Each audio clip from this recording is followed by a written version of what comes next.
បេះដូងមួយត្រូវបែងចែកជាពីរ A និង B មិនអាចចោលម្នាក់ណាបន្ទោចង់ថាបងចិត្តសាវា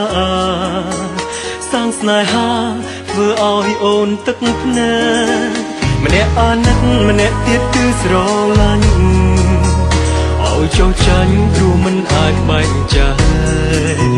ធ្វើយ៉ាងណាទៅគ្មានអ្នកយំយែកគាត់រឿងហេតុឈឺចាប់មិនបានឡើយសុំទោសប៉ុន្មានលានដងក៏បេះដូងនៅឈឺគ្មានអ្នកស្ដាប់ឮសំណួរគ្មានចម្លើយអរអូនចិត្តនឹកគេបងខុសនឹងត្រានត្រាយបបកក្រោយនឹងខ្លាចជាមនុស្សបោកប្រាំងចង់ដកខ្លួនក៏មិនបានទៅមុខក៏មិនដល់ដល់ផ្លូវតូចព្រោះមិនស្គាល់ខ្លួនច្បាស់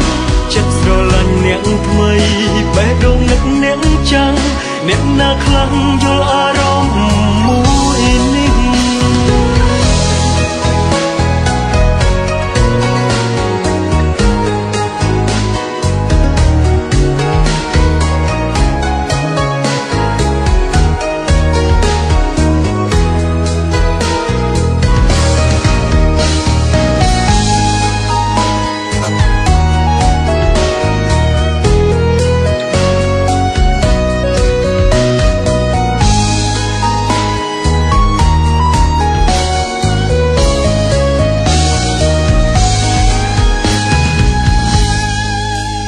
បេះដូងមួយត្រូវបែងចែកជា